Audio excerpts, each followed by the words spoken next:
How about you state your name? Okay, my name is Alejandro Perez Angulo. Okay. Um,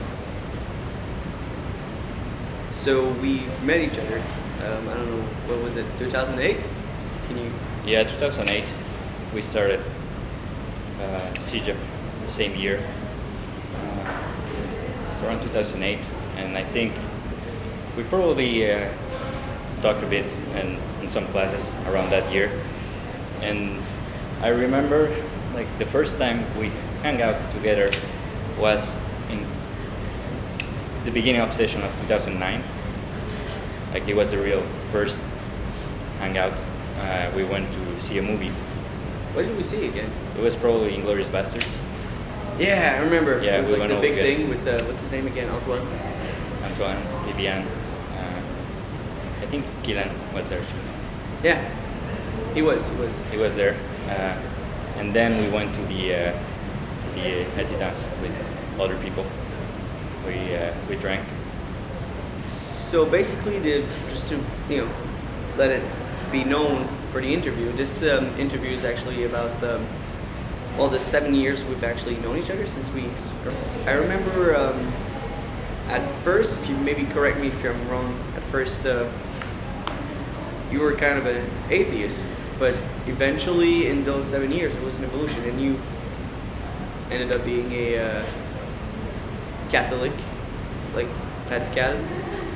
Yeah. I forgot the English word for Pascal. What is it again? It's just radical, I guess. Radical, yes, Catholic. And I'd like to know how did that process came to be? How did you the events, not necessarily by date because that would be dumb, but how the evolution of that happened? Well, I think when I was in high school, like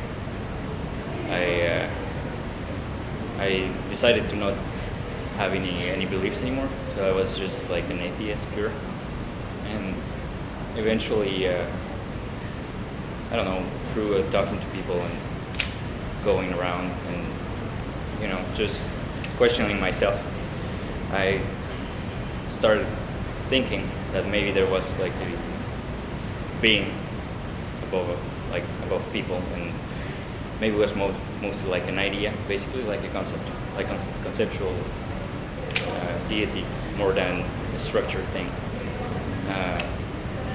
And that's what I thought for a long time, I guess, maybe till around 2011, probably 2011, yes. That's when you stopped going. Well, that's when you ended your CJEP and then went to university, right? A bit before. I think it was Okay. before leaving. It was before leaving CJEP. And I don't know if there's a particular event to associate with the change, but maybe there was like the death of my grandparents. At that point, I started thinking about the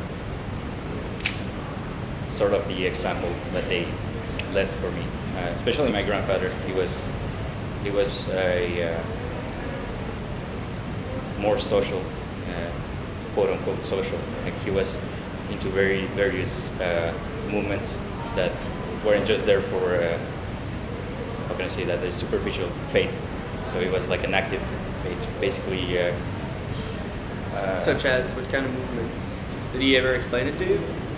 Yeah, it wasn't him. It was basically when he died, a lot of people started talking, people who weren't at his funeral, not in the funeral itself, but just talking with my aunts and uncles. Okay. So they talked about all the things that they did for them, helping with money and having groups to basically help people around the neighborhood, and basically sharing faith by their example, and also by physically giving things and just living the actual kind of more complex teachings of the church, basically. And among those, there's a lot of how can I say that? writings by fathers of the church and popes who talk about the social implications of religion and in politics, and how you can actually do something and not just pray. Yeah.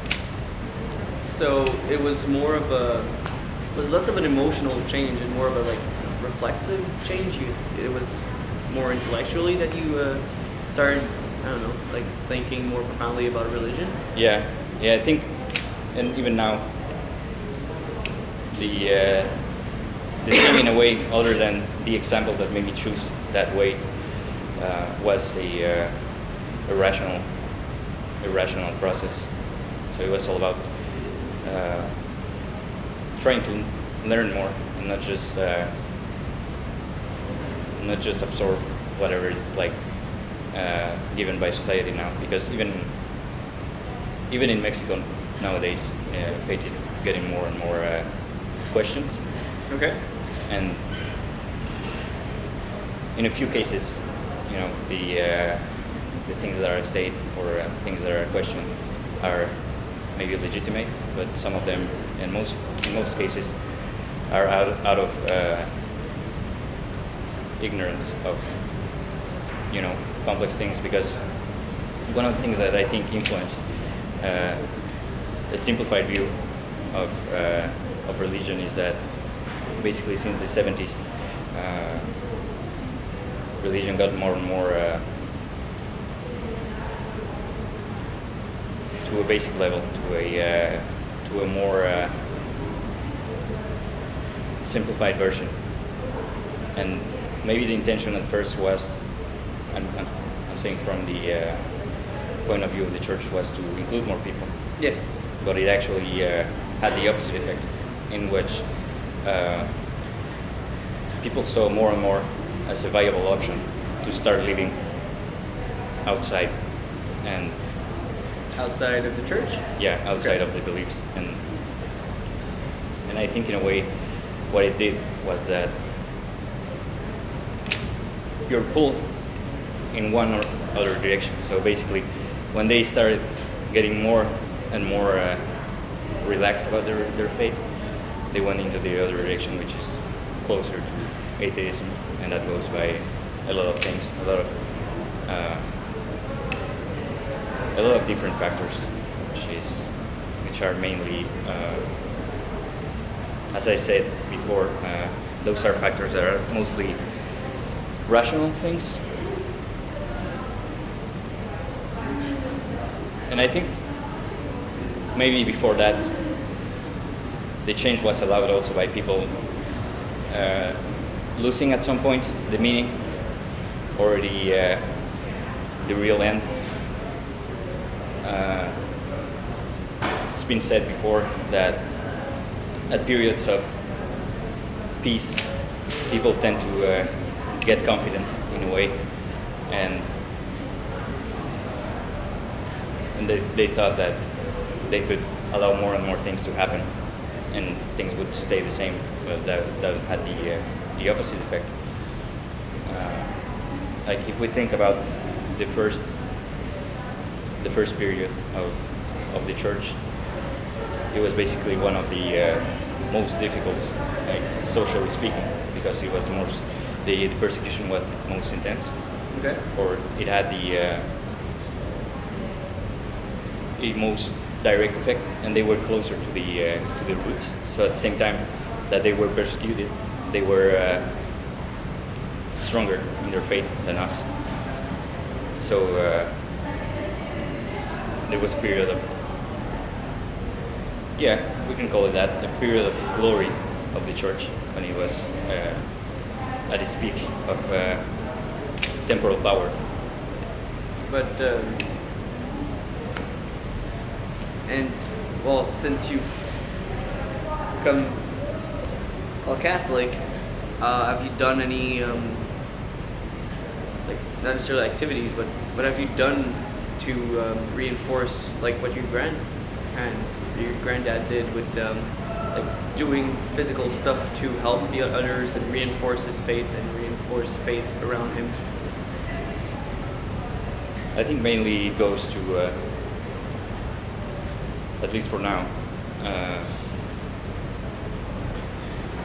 since I could call my own path a conversion, I can say that the beginning of a conversion is a lot of personal work. Such as? Well, studying first. Yeah. First studying what the actual teachings of the church, and studying. I've always been a not a fan, but interested in history, and a lot of things for me before that were kind of unclear or seemed to not make any sense in history. A lot of events, a lot of times seem random. Okay. But the more I realized, first by learning the history of the church, and then just history in general, what I realized is that all those events have a not a meaning by itself, but there's a motif that you can go through and see how there's always a certain tension between philosophies, and I could say in that way that I say that for a while, especially the traditional way of teaching things has its roots in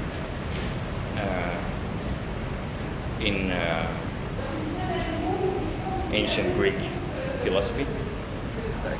So yeah, it has basically our faith is in continuity with universalism and rationality, basically, as opposed to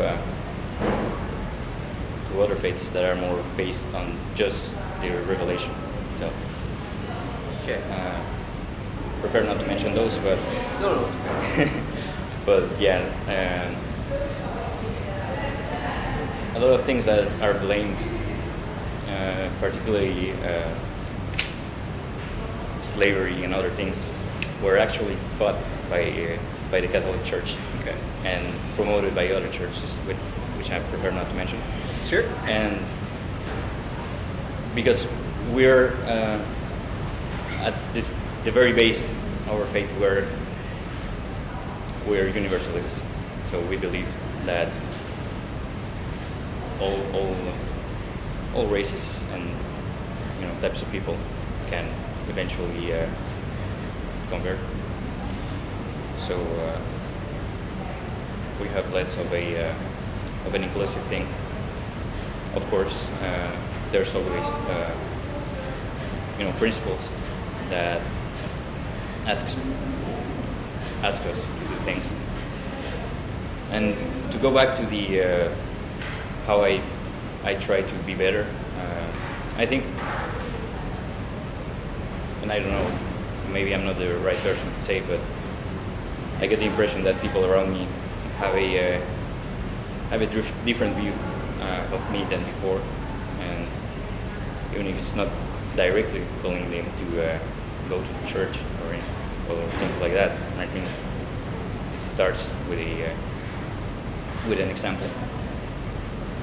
Other than that, I don't know. I could say I help people more, but I don't want to give too much, because theologically that removes a bit of merit to start saying what you do and what you don't.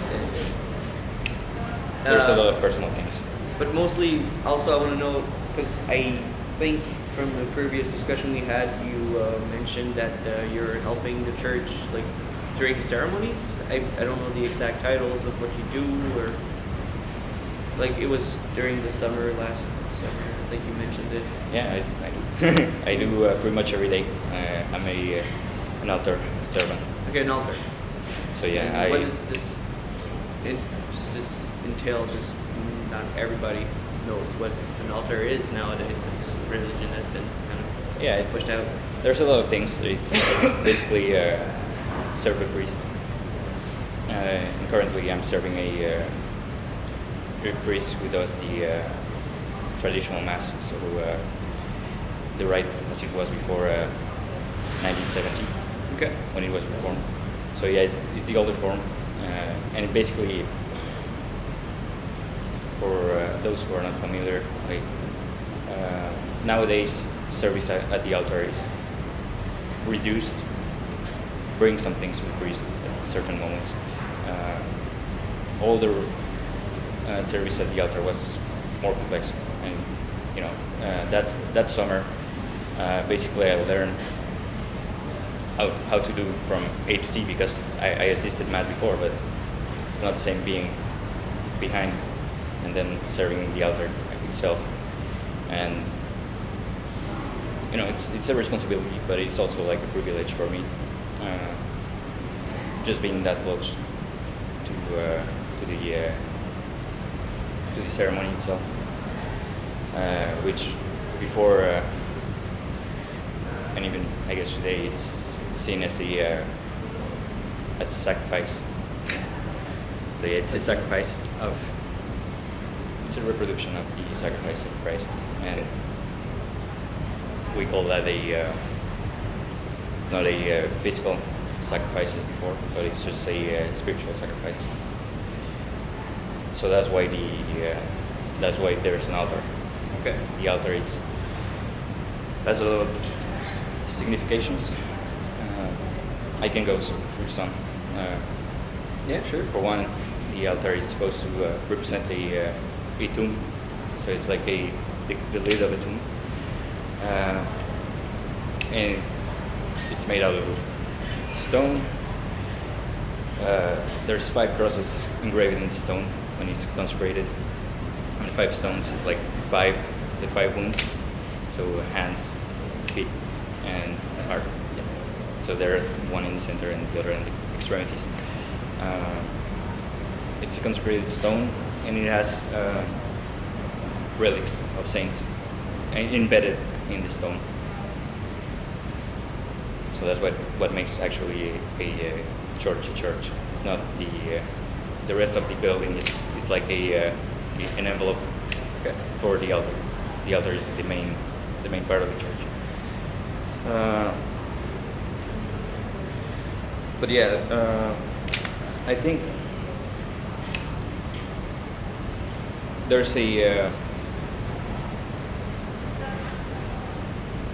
certain feelings and attitudes and gestures that are not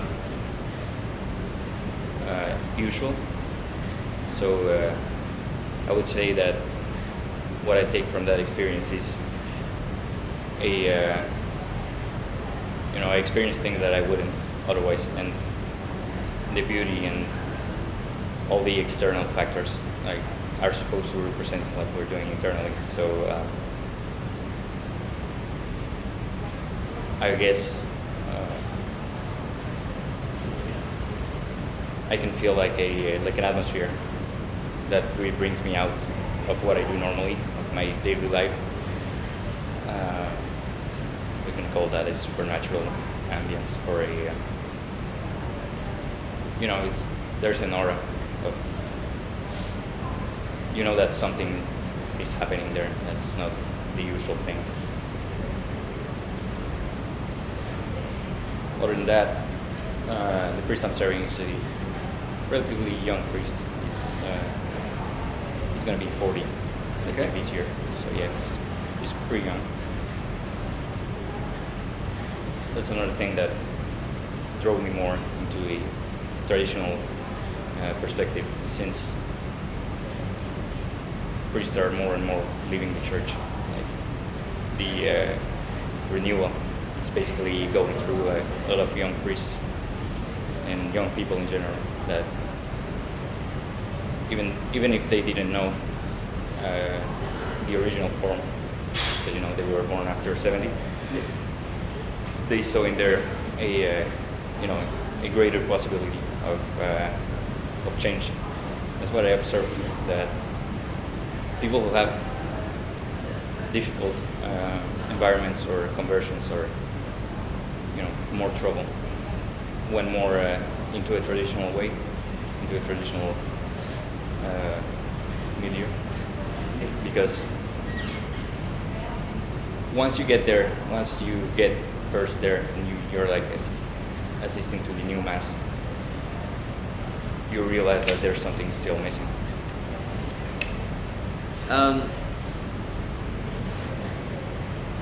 I don't know if it has any relation to your conversion and all what you've said, but you mentioned that you are probably moving to the US of A for a certain project. I don't know if it has any relation to that, but if it does, would you like to elaborate? Yeah, yeah, it has a big relationship with it. Okay. So basically, what I'm doing, and that's at least the plan for now. Maybe next year I'm gonna go to Nebraska, because basically there's a seminary there.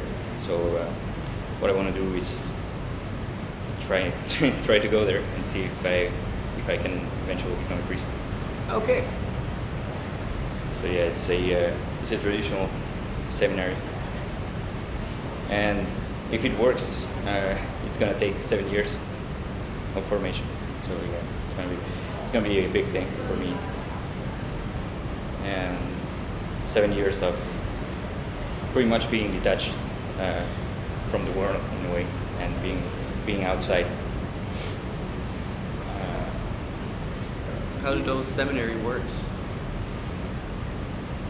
It's a pretty long way. What we basically study there is a section of it is dedicated to philosophy. So it's philosophy for maybe 2 or 3 years, and then the rest is theology. So basically, everything that you can cover, especially from the doctors of the church.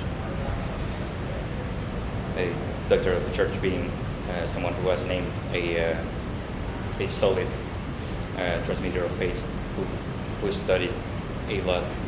Okay. And so basically, it is axed through those things. There's other minor things like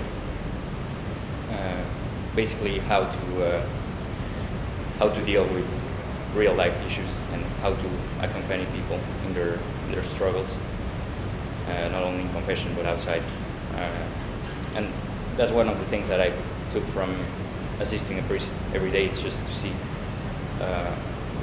how much work it basically is outside just celebrating Mass. Basically, Mass is like a small portion. It's probably a 5% of what they do. So yeah, how to factually work with people, and how to translate basically the theory into practice. And basically, there's exams and such things, but I think the main focus is like on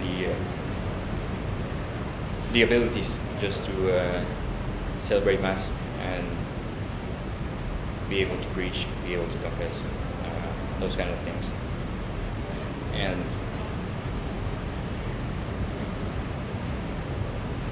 And usually, I think it's less visible in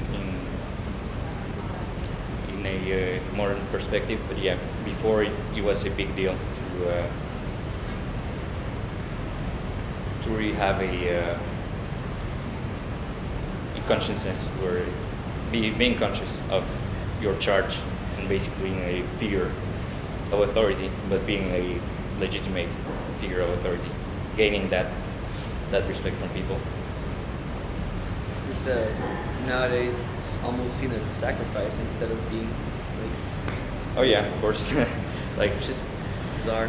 I've discussed that with some priests, not only that one that I'm serving, but other priests that are, and yeah, basically you sacrifice a lot of things. Like the most evident one is, sexuality in a way, and having a family. But at the same time, you gain, in a way, if you're doing correctly, you gain a spiritual family, which is composed of the members of your parish. Is there anything you would like to add? Mm.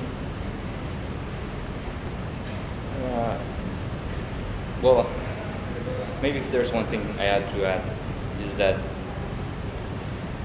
usually, and I did it myself when I was an atheist, I used to associate religion within certain easiness or a way to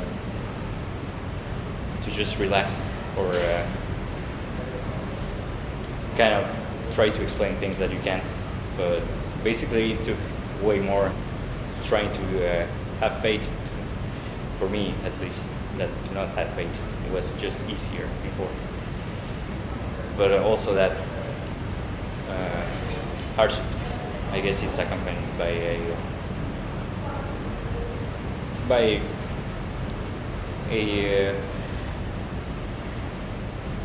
I can call that a peace that I wouldn't have before. And basically it's a whole intellectual work, especially nowadays, because we try to think that because we can explain something with science, it kind of conflicts with faith. But in any case, it doesn't do that much. Like for me, it doesn't do that much, especially when you start to really analyze like history and how people converted and the kind of people who went through that. So from a lot of people who thought that there was a conflict between those, but there's a lot of texts that basically contradict that whole idea. Like, I think I'm way more rational now than I was a few years ago. I'm way more centered, and I can way more deal with problems every day. I can everything I see on the big mainstream media or things like that, I try to analyze and try to think like how that goes into the big picture of things. Like, I have in a way, a more universal picture of things around me. And I think, in a way, it was a great gift from my grandfather. It was a basically priceless gift. And if everything goes well, and I'll live by it till the end. Even for people who don't believe in anything, I think I'd be more satisfied dying like that than not believing and dying and just doing whatever I want. I prefer to do it this way. I would do things this way. If I had a chance to do things again, like I think I'd be more from the beginning. I would start to stay faithful from the beginning, because now I realize like a lot of chances and times and opportunities wasted, and I have to try to take those years back and do my best. But I don't see things differently for me, and I don't see things working for me otherwise. Like, even if I wanted now, I wouldn't be able to just abandon faith. Now it's just part of me. It's part. There's no me without it. So yeah, that's the interview, I think. Yeah.